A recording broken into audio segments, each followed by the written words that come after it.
Hi, I'm Andrea Barrica, and I'm an out boss. Hello, Out Bosses. Rhodes Perry here, and welcome to episode number 59 of The Out Entrepreneur, a weekly podcast where I get to interview today's most inspiring LGBTQ bosses crushing it in business. On today's show, I am super excited to be interviewing Andrea Barrica, who's joining us all the way from the Bay Area. And Andrea, are you ready to inspire fellow Out Bosses? I will try. You're going to succeed, no doubt. So a little bit about Andrea. She is the CEO and co-founder of O.School, an online shame-free platform for pleasure education powered by live streaming and chat to help people unlearn shame, process trauma, and learn about sex and pleasure. Previously, Andrea co-founded YC-backed accounting and tax platform Indinero.com, where she led sales and operations. She also served as a venture partner and entrepreneur in residence at 500 Startups, one of the world's most active global seed funds. So, Andrea, you're such a perfect guest for the show. I'm really happy to have you on the program. To kick us off, can you share just a little bit more about your business and what makes it unique? I think what makes us unique is that building a live streaming platform for this community, the internet really wasn't built for our communities. From my experience, most companies that I've worked with, they usually start with, young white males. So when I started O.School, it's really important for me that I put together a team and went after a mission that really served more communities that I wasn't seeing being served on the internet today. Yeah, for sure. I think what you're saying, definitely thinking about the guys who invented the internet, or just Microsoft and Apple, Steve Jobs, Bill Gates, but a lot of white dudes were involved in that and creating tech. So you're right on in terms of centering your business around queer folks, and also the fact that you're centering it around pleasure and talking about sex education in a shame-free environment. That's amazing. I mean, you're doing so much in your business and in a live streaming platform. There's members of our audience that, my audience definitely spans different generations. So could you talk a little bit more about what exactly a live streaming platform is, and also just in general, what has you most fired up about your business today? Absolutely. Right now, we're at a state where sex education is under attack. Less than 50% of high schools today offer any sex education. And while that's happening, this is a generation, the millennial generation specifically, is twice as likely to identify as LGBTQ. So there's this trend happening, and at the same time, there's this access to education that's really lacking. The de facto sex education right now, the reality is pornography. And so we've used live streaming, which is a technology, you might have seen Facebook Live, Periscope, these types of things, but we use that technology and we use it to be able to give access to people to the best sex and pleasure education in the world through their smartphone. And it's happening live so that people who access a live stream can ask questions, interact, participate while a class is happening. And so that's different than just recorded content. Right. And so that's appealing to a lot of different learning modalities or styles. So to help kind of frame for our audience, like the type of classes, are you just talking about basic sex education and how to be safe? I know a lot of your work centers around pleasure as well. So just give us a flavor of what people would expect if they visited the O.School website. Right. So we focus on pleasure education. We also focus on, education that we didn't get in sex at all. So not just, fear-based, shame-based education that, hey, like sex is really dangerous and you could get pregnant or you can die and, from some sort of thing that can happen to you. For example, I went to Catholic school and I got the virginity flower talk and all of that. So not this kind of shame-based education at all, more about how do you ask for what you want in a relationship, in a sexual encounter? How do you have really great pleasure after having a baby? How do you have really great pleasure if you're struggling with your gender identity? These are some of the issues that we focus on in live streams. And it's not just about risk reduction and all of that. It's really focused on pleasure. Yeah. And I think more broadly, what you're talking about around really good communication and consent and, navigating power dynamics as well. So it's such an awesome concept. And I'm really grateful that you're doing that, especially in an era where sex education in general, just kind of like at its most base level, not even talking about the pleasure aspects of it, but kind of in risk reduction, is really in danger, at least in public education, especially with the current administration. So obviously you're super passionate about your business. Can you take us back to the origin story of how you got started, in particular, in how you frame that? You know, sometimes our guests talk about, you know, why they got started. You know, one of the common reasons is someone started out because of a purpose-driven idea and just was obsessed with it until it became a business reality. And some of the other folks that we've had on the show have talked about feeling like a square peg and not really fitting into a dominant business culture that valued all aspects of who they are. And I'm curious if either one of those reasons resonates, or if your origin story is completely different. If you could share that with us, I think that would be helpful for our guests to understand your experiences. I started my career in technology 7 years ago, building another sexy industry, which is accounting. So not so sexy at all. And so I really got entrenched in the business side of things. It was actually during that journey that I was personally going through a lot of problems with my sexuality. I grew up Filipino Catholic. I had a lot of shame around sex and my sexual identity. And it was during this time that I really couldn't find a lot of help online that helped me, until I discovered live in-person workshops. And I was so lucky that I lived in San Francisco. But what if I hadn't lived in San Francisco? What if I had grown up in Oklahoma or Texas? I started to think about, why aren't there more things online that fills this gap in between science-based sex ed and porn? And so that's where, I started to get obsessed with this idea of how to bring the magic and the medicine that was happening offline, online. And it's where I learned about all the barriers, the business barriers that I was kind of uniquely qualified to help solve. For example, the reason that a lot of this amazing content, which again is 100% nudity free. It's really just amazing people having conversations through live streaming with people who can chat with them. So there's absolutely nothing, pornographic or inappropriate about this content, yet it is often barred and discriminated against on other platforms through many ways, right? Not just payments, but if you, for example, have a sex education class that you want to promote on Facebook, it's really difficult to get an ad approved when it's associated to sex at all.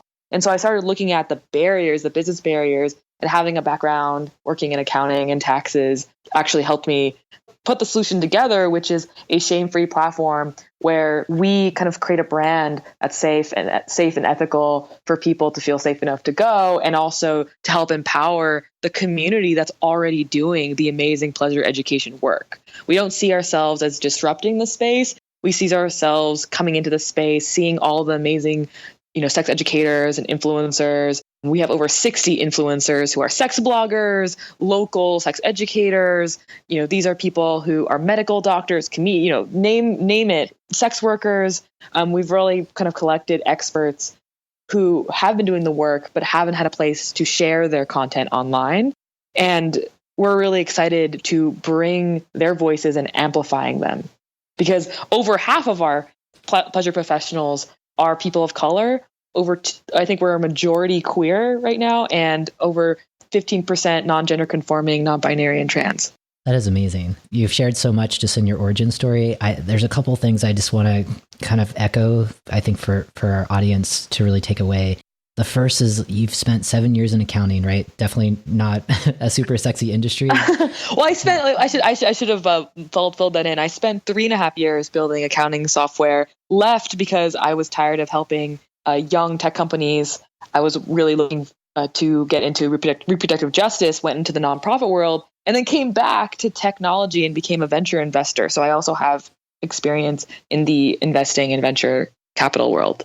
Wow. Okay. So lots of transferable skills, right? And probably at some point, tired of building other people's businesses and dreams, you have this idea and you filled a white space, right? I mean, you were talking about the void between porn and sex-based education, and there really was nothing, right? And I think that's incredible. And so many entrepreneurs see those opportunities, and the struggle for many is beefing up the business skills. And you had that from day one. So really, the stars aligned, and you had this idea, and especially with the background in VC funding, venture capital funding, Here you go. Just such a brilliant business idea. I love that you just did the breakdown of the team that's involved. You said that half of your team is people of color. Majority. These are our pleasure professionals. So people that are live streaming. Gotcha. So the educators. Yes. Gotcha. Okay. Yes. And on my team, we're a 6-person team. I'd love to brag about how awesome our team is. Yes. Well, that's a perfect segue, because I wanted to shift over to workplace culture. And I know that we've had previous conversations around how intentional you've been from day one in building a culture of belonging. And I'm curious if you could share a little bit more of, just one thing that you found to be really effective in building a business that is creating that inclusive environment where people know that they belong, more than just kind of checking off the boxes of differences in backgrounds and identities and things like that. Absolutely. We've done a few things that I'll talk about, but I think one of the most important things that I started with is to start the company and really think critically about the founding team. The DNA of the founders trickles down into the company, and it so easily, becomes like who's just in your immediate network. And so I spent a lot of time finding the right people to start the company with, because I knew that would have long-lasting benefits. I wrote a piece called Diversity Debt back in 2015, where I outlined this while I was a venture partner at 500 startups, and I knew that I had to live that. So I think one of the things that I did is I trusted Black women. I called someone who I really trusted, and she introduced me to someone who was an expert in the field of reproductive justice at the intersections of race, religion, reproductive justice, and trauma. She was just so amazing. And so I brought on another queer woman of color. And then we brought on a designer who was a queer woman in San Francisco, because this was really important to design a product that would serve us, because nothing else really had done that before. And today we're 6 full-time, and the team is 4 queer women, 2 queer women of color. And we did add a cis straight white male, and he actually increased the diversity of the team, because at that point we hadn't had that perspective. And that was something we really were proud of, that we added a cis straight white dude and it increased the diversity of our team. Who can say that? So that was really exciting. And so now as we move forward with hiring, I always just ask myself, like, what is this person adding with their lived experiences that we don't have? I had an intern who came from a low income Latinx background. I had an intern kind of join us, and she grew up in a rural coastal city in Maine, and could bring the background of what if you don't have great internet, and we're a live streaming platform. It was really helpful for us. So I think of diversity in so many different intersecting ways rather than just checking boxes off. And so I was asking myself, when we recruit new people, or when people kind of approach us, is what really unique lived experience can this person bring to the team? I love what you're talking about, and just having that lens, taking that extra step when you're recruiting to say, on top of all these awesome skills that this person can contribute to our team, what do their lived experiences bring as well that can be a value add that you don't currently have? And not enough organizations do that, or take the time to know that should be a part of the process. I'm starting to see that change a little bit, but thank you for doing what you're doing, and your company provides a great example for others really scratching their head around, how do I take this idea of inclusivity that feels abstract and actually implement it? And there's so many great examples that you've just provided. So thank you. So I want to shift a little bit and talk more about your identity, specifically as you think about your business. And I often lead with asking a question about sharing potentially a challenging or your worst boss moment as being an out boss. And for some people, that this could be covering aspects around your sexual orientation, or for other folks around their gender identity, because of fear of losing a revenue stream, or compromising a relationship, a business relationship, or just not feeling safe. I know we chatted before the program that you were talking about your business being centered around queerness. And so hopefully you're attracting your ideal clients, but can you think of, some aspect of your business where you're aware of, like, whoa, I think I'm covering a little bit of myself here, and why you might have done that and how you worked around it? I'm really lucky that I get to work in a workplace environment where, being out is just part of authentically how I run the business. I can share a few stories, like a couple stories about some kind of interesting challenges now being out. One of them being, being a just sex positive person and being an affectionate person. One of the things early on that we did was create a consent-based harassment policy, just so that there would be definitely a line of communication in case anything happened. And we did this when we were a three-person team.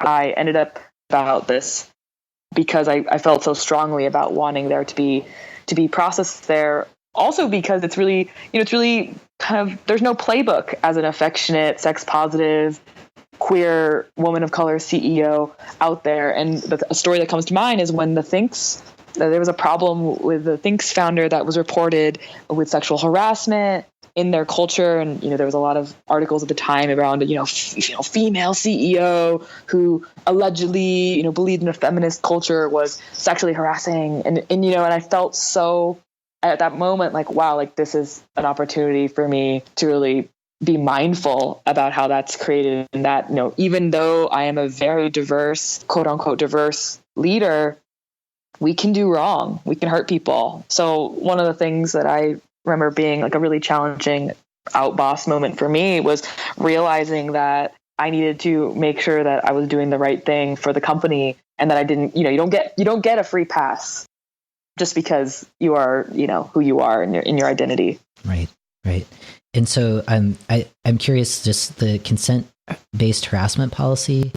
Can you sum it up in maybe a sentence or two of what that means? Because I'm not sure if everyone is on the same page around understanding that. Sure. A lot of company handbooks have sexual harassment policies. We just call it a consent-based harassment policy to cover just a wider collection of activities and things that it would go over. And it also included a microaggression policy, so that if someone commits a microaggression for you at work, it could be racial, it can be able-bodied, it can be so many different things, that there is, that we actually have a protocol for how that should be handled, and emails to, you create a company email that goes to the founder, and it should be answered within 24 to 48 hours. We just created a process there. So the post is called "Why Your Why Your Tiny Startup Should Have a Code of Conduct." Yes. And we actually made ours public, so you can actually access it. That's awesome. So we'll include that in the show notes if people are interested and curious in terms of learning more. So this show is absolutely about empowerment, and I really like to amplify some of the benefits of being an outboss and how our lived experiences can translate into helpful business skills. And so, Andrea, I'm really curious for you, as you reflect on your lived experiences, what are some of those traits or strengths or experiences that you view as being a queer person as invaluable to you as a businesswoman, as you're leading your company? Definitely boundary setting and knowing how to translate between different communities. I as a child of immigrants, I think this is where I also started to learn how to manage different identities. My parents grew up in the Philippines, and so I always had to translate, and being able to work in the business world and have just really strong communication around boundaries. And, and that I think came a lot from being in the queer community, also being an immigrant. All of my intersecting identities there have really helped. And I also think that because I work with consent education in kink, and I work around it, and I help empower kink educators, that there's a lot around, for example, you're having a meeting with your team, and it's like, all right, who's top and bottom for this meeting? And just using the language, not as in a, these are tools that you can get in a kink context. And what we learn to negotiate personal agency really helps us in negotiating all the agencies that we are negotiating between in the world. So I think just being in sex and the queer community as well, around disclosure and how you just have to manage that's really helped me. Yeah, I love how you frame that, that you're translating between different communities. And that is a huge skill, especially for many of us. There's the shared experience of coming out again and again, and really determining on the disclosure piece of, is this even possible doing here? And if so, how am I going to bridge my world with a world experience that some other people on my team may not understand, or it's safety and assessing that, all really valuable and huge. But I think on the translation piece, outside of the context of LGBT lived experiences, is just knowing your audience, and whether you're pitching to funders for your business or talking to people you're actually serving, those are definitely different messages. So those are really skills that are honed as you're navigating the process of coming out or determining how out you can be in certain spaces. So thank you for sharing that. I think that's really a good frame. So before we go to a sponsorship break, I had one more question for you, which is considering some of the challenges of being fully out in your business, and then obviously a lot of the strengths that come from being an out business person. What do you want our leaders to, or our listeners to take away to inspire them to be more authentic in their work? I think self-care is a superpower, and I really believe in therapy as a vital business tool. Yeah. So I encourage all my founder friends, my CEO friends of all identities to invest in self-awareness and self-work, because being a boss, you don't start your companies to be loved. You probably won't be loved. There will be an onslaught of criticism, because at the end of the day, everything is your fault. And without a proper support system, it's really difficult, I think, when you do come from marginalized communities and backgrounds, when another person of a Black trans person of color gets killed, or, just a person of color gets killed, for example, that's labor and burden on marginalized communities. And that's not what other people from other communities have to deal with. And in a business context, that's vital, because, we're all about time and productivity. And so creating a support system around self-care in business, if you come from these communities, I think is vital. Absolutely. Absolutely. And the personal development piece is huge. And especially in this moment in time that we're in, especially in the United States, it's hard. I think it's hard to be out. It's hard to continue our business as usual, because these aren't usual times. And so I love that advice. Taking care of yourself is key. If you're not 100%, that's going to affect your business. So really, one other thing is huge. I stopped getting social media on my phone. I deleted Twitter and Facebook, and it is one of the single most helpful things I've done for my productivity, so that I can process what's, like you said, what's going on in the country without it completely debilitating my work. That's super smart. I think that can be a time suck and a distraction for all of us. And when you have limited time and competing priorities, I think cutting out the social media and maybe delegating that is a really smart move. So thank you for sharing that. Right now, what we're going to do is go to a quick sponsorship break. Please don't go anywhere, because when we come back, we're going to have the opportunity to learn more about Andrea and ways to stay in touch with her business. Aspiring out bosses, are you struggling with taking that first entrepreneurial leap? Does the imposter syndrome prevent you from getting started? Have you considered seeking support, but you're just not sure where to turn? Look no further. The Out Entrepreneur now offers a coaching and mentorship program where you can access support and strategies to shift your mindset from employee to entrepreneur. If you're looking for accountability and a mentor who successfully busted out of the 9-to-5 lifestyle, let's schedule a time to talk today. Visit www.outentrepreneur.com and look for show notes from today's episode to schedule a call. Again, the URL is www.outentrepreneur.com. Together, let's welcome you to the wonderful world of being an out boss. Welcome back, Out Bosses. We are now going into our bonus round, where we'll have the chance to get to know Andrea a little better, gain some insights on how we can bring our whole selves to work, and then learn one way to stay in touch with Andrea after today's conversation. All right, Andrea, are you ready for some quick fire questions? Yes. Awesome. Okay. So in one sentence, what does it mean to bring your whole self to work? Be honest, be present with yourself and everyone around you. Yeah. And by being honest, building kind of trust and helping people like and know you, it definitely helps business for sure. Do you have a mantra or a personal quote that you reference that helps you stay inspired in your business? I have two main ones. The one that helps me stay focused on building a business is, no margin, no mission. Mm. And the other one that I personally live by is pay attention to what has heart and meaning. I love that. So can you just describe, I know this is the quick fire, but no margin, no mission, just kind of in a sentence, what does that mean for our audience? No margin, no mission means that and I think this is important in the context that we are business people. And even though that I have an activist heart, I have to build a business. And so if we don't create a profit and we don't, find product market fit, we don't have a mission. We can't make the impact we want to make. And so focusing on the bottom line should not be seen as, greedy or a bad thing. It's really important if you have a big mission to make your margin.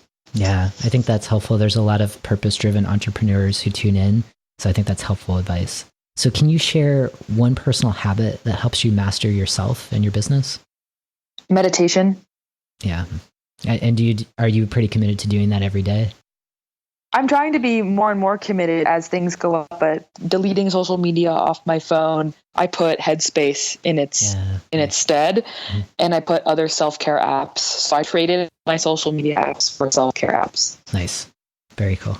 Name one thing that you readily delegate in your business to stay focused on what you're good at. I think it's going to be clear what I avoid, but I really do avoid social media and reading.